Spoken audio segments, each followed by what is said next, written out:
is right, huh? Wow. Beautiful. I had this epiphany in the first service that as much as I love to come here and speak to you, I really come for the music. It's just amazing. It's just amazing to feel that. Do you feel that? Whew. Oh, it's just amazing. It's beautiful. It's so beautiful. And this week is really kind of about that feeling. It's that feeling that we bring. You know, a church is just architecture, if not for the people within it. And that's what we feel. I've been reading a book called The Bond by Lynn McTaggart. And one of the things she says in this book, she cites a study that was done back in 1930. The study began. It was begun by a gentleman named Arlie Bach at Harvard University. And he started this study because he wanted to figure out, what does it take to have a happy life? And so he gathered 268 students from Harvard University, and they hand-selected 268 men. And the ones they chose because they believed that these were the ones on course to have the happiest life. And they brought together this team of psychiatrists and psychologists and doctors and social workers, and they told this group that they had been selected for an elite study. They were going to be monitored for their entire lives to determine what made people happy. So the study went on and on and on. In 1967, someone new took over the study. It's a very long study. And the gentleman who took it over, his name is George Valand. He takes over the study in 1967. And what he expects to find as he picks up this study is 268 success stories.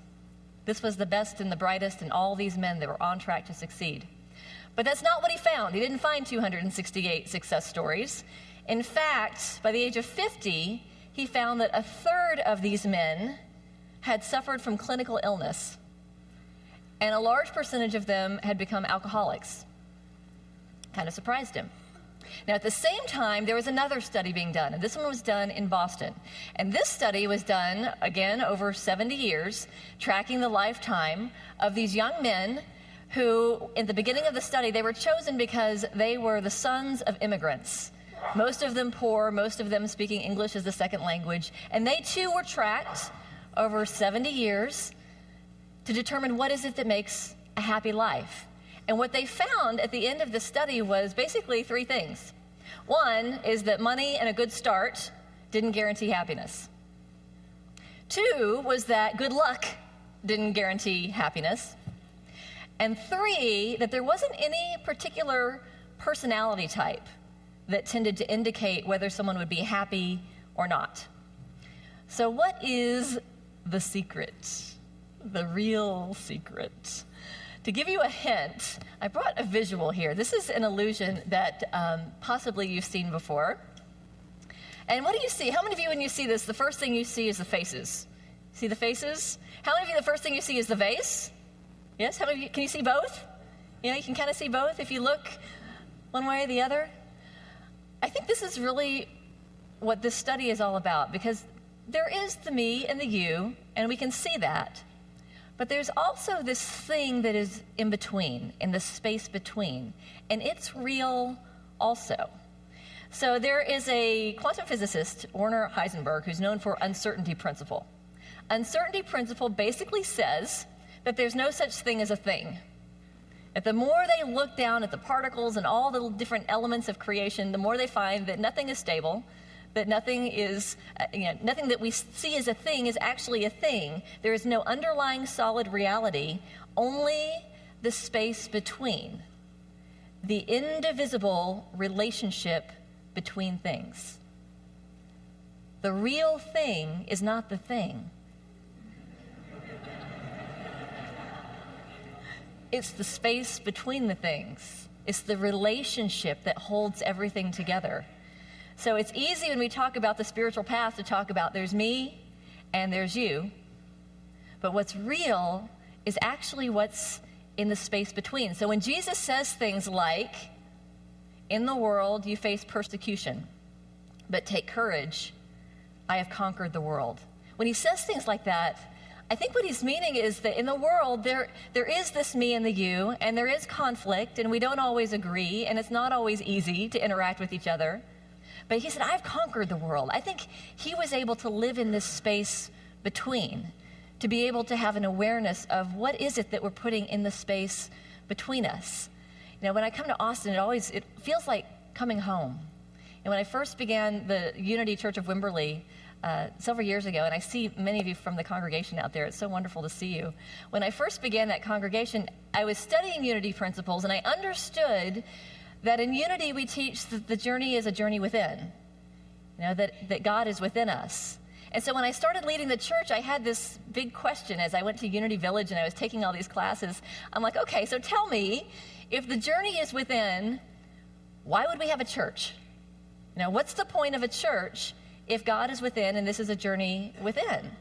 And I never really found an answer that really made sense to me. Like, why do we do this? But I think it really ties back to this.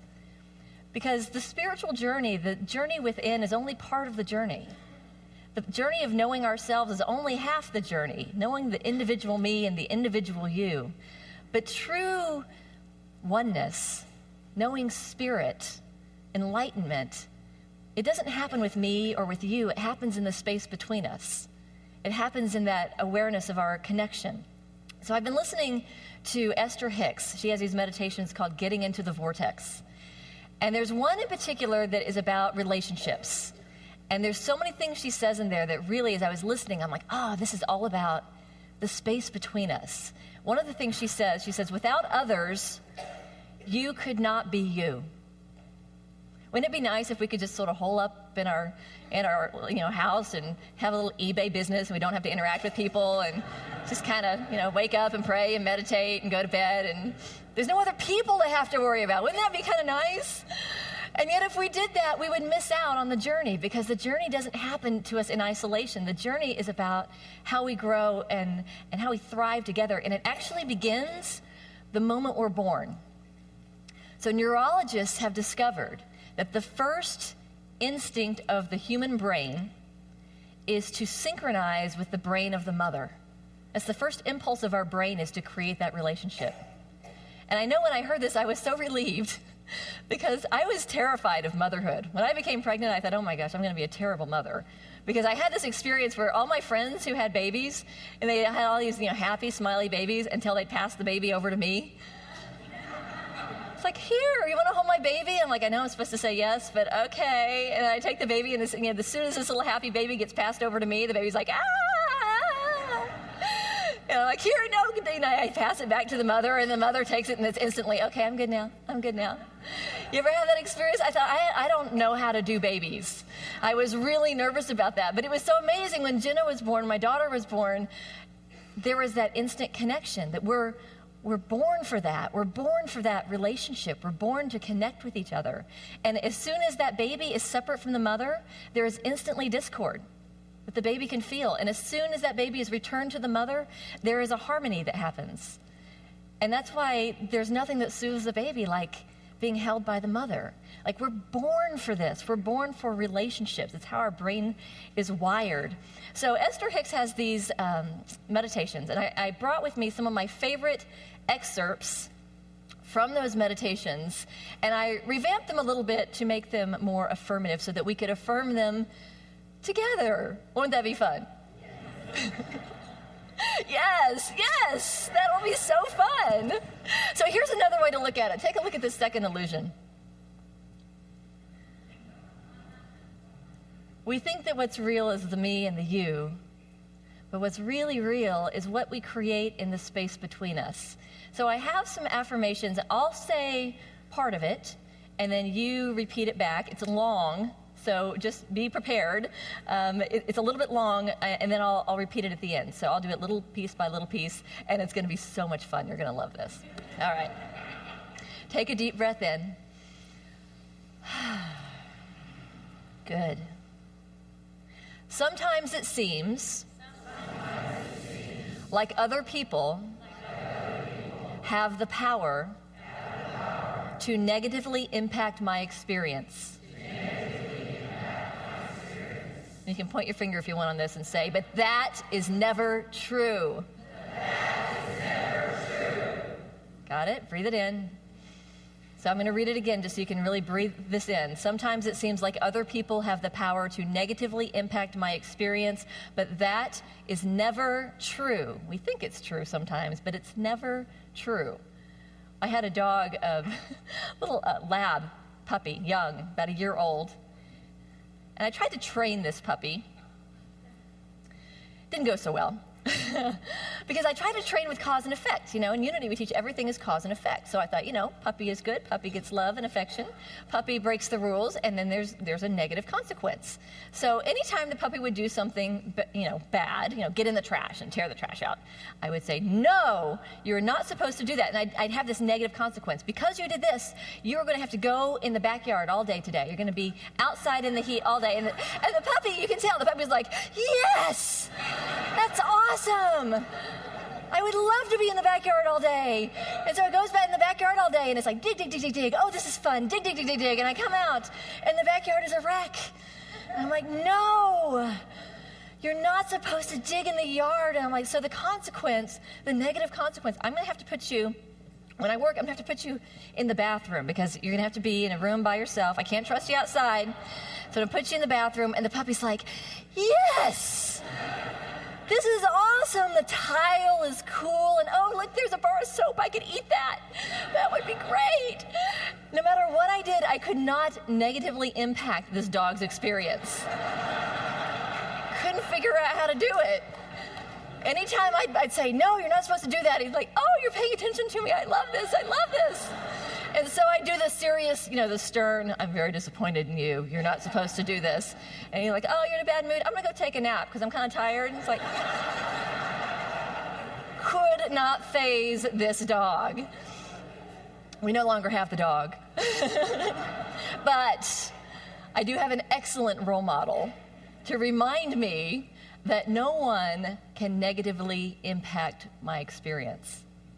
No one can negatively impact our experience without our permission. The dog has a good home. So for those of you that are worried about the dog is extremely happy running around on many, many acres and having exactly the experience that dog was born to have. Like everything is happy, everything is good, and we can have that too. We can have that too. We can't let anyone take that away from us. So that's the first one. Take a deep breath in.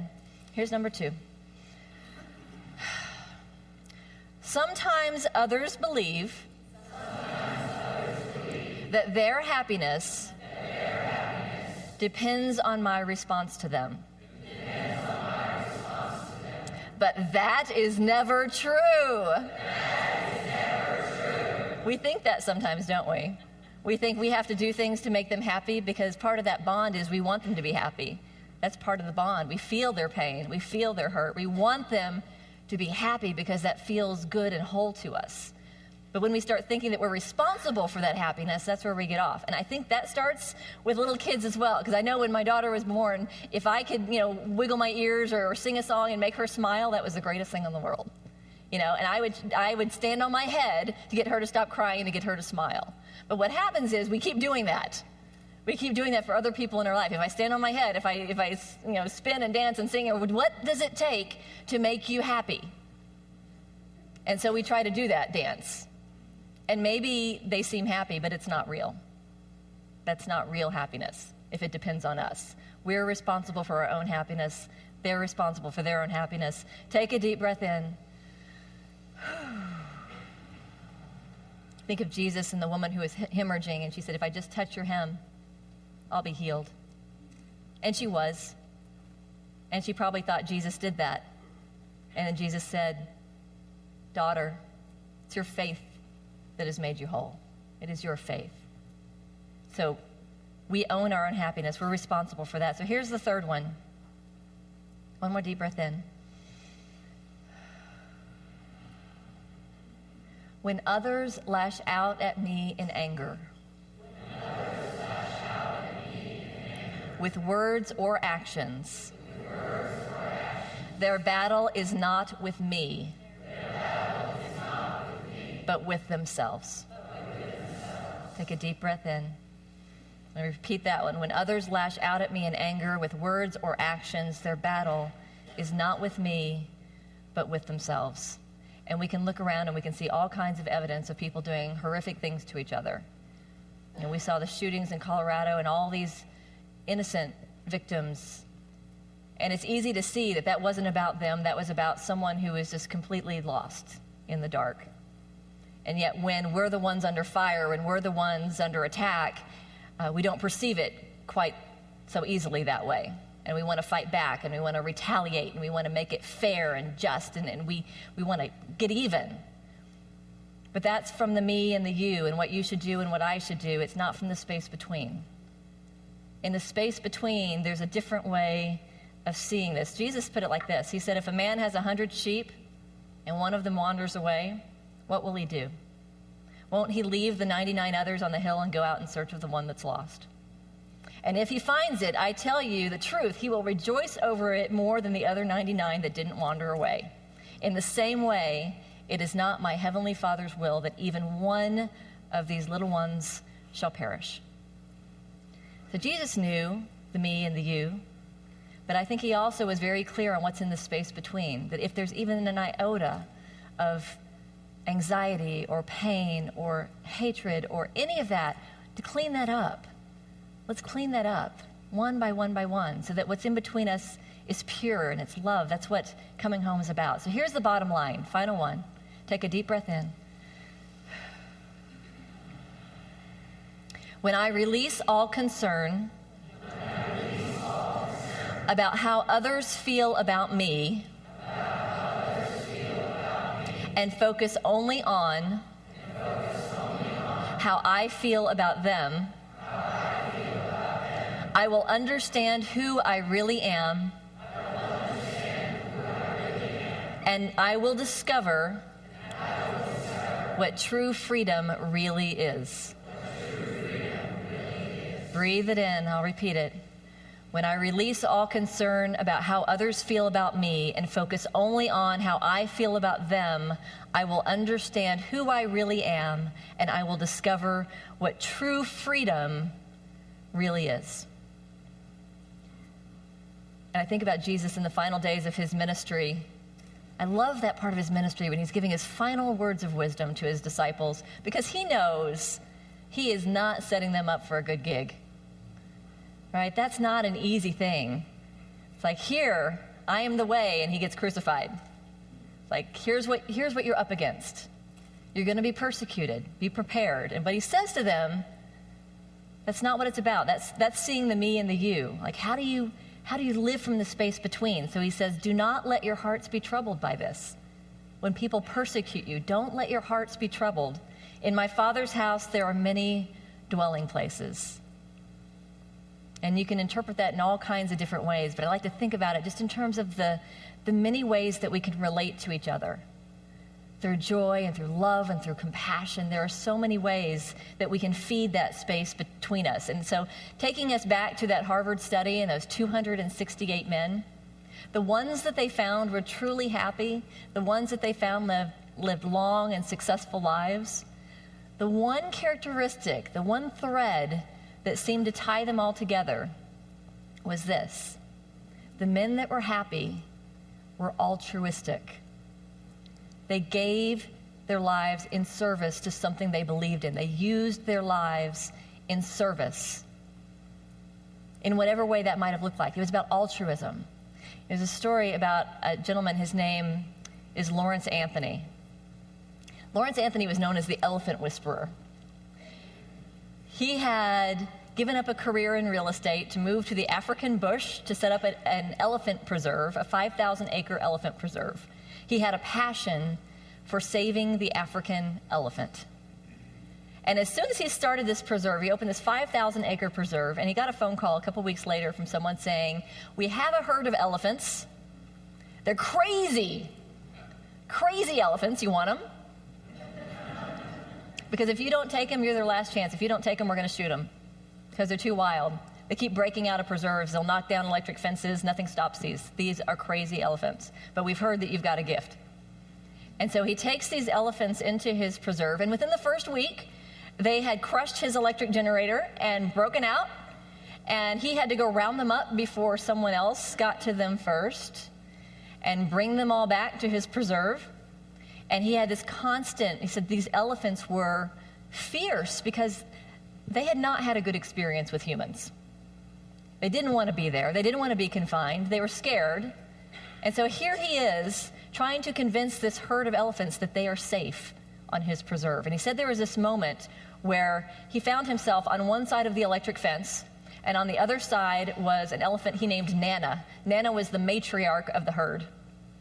And she was ready to bust down that fence and had a whole herd of elephants behind her ready to go. And he stood on the other side of that fence, and he said he realized that he couldn't do this the way everyone else had been doing this. He realized that what he needed was a relationship with this herd. So he lived with them, he talked with them, he fed them, and he spoke to her at that moment. She's staring him down, and he spoke to her, and he knew that she didn't understand, but he thought maybe something in the space between will connect. And he said, I'm trying to protect you. Trust me. If you go out here, you're not safe. I'm going to keep you safe. And he spoke to her, and instead of breaking down that electric fence, he said she put her trunk through the fence to let him touch her. And that was the turning point. And he became part of the herd. And when Nana had baby elephants, she would bring the baby elephant to meet him. And when he had his grandson, he took his grandson to the herd to return the favor. They had this beautiful relationship together. Lawrence Anthony passed away on March 2nd. And in the 15 months prior to his death, he had trained the elephants to stay far away from his house because his herd had gotten so big that it was dangerous for them to be close to where he lived. So he kept them away. They were over 15 miles away from where his home was, where he passed away on March 2nd. At his funeral, his family witnessed something pretty amazing. This is a picture taken by his family. 2 herds of elephants arrived within 2 days of his passing. They walked in single file line for over 12 hours. They took the journey to be there to honor this man after he passed. They stayed for 2 days with the family, and then single file, they returned. How did they know? There's something that lives in the space between us, and we don't always see it. We aren't always aware of it. But if we're still, and we go within, and we connect, you can feel it. You can feel it. And maybe the animals can feel it a little bit more clearly than we can sometimes. But it's there. That space between us is the thing that is truly real. So think about, what is it that lives in the space between you and the people in your life? What's in the space between you? And I invite you to bring to mind a relationship, maybe one that's challenging for you, maybe one that causes you to stretch in terms of remembering love and remembering compassion. Bring to mind one relationship.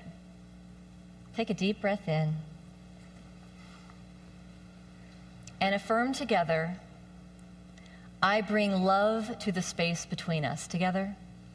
I bring love to the space between us. I bring compassion to the space between us. I bring forgiveness to the space between us. I bring appreciation to the space between us. Deep breath in. And so it is. Welcome home. God bless you. Thank you.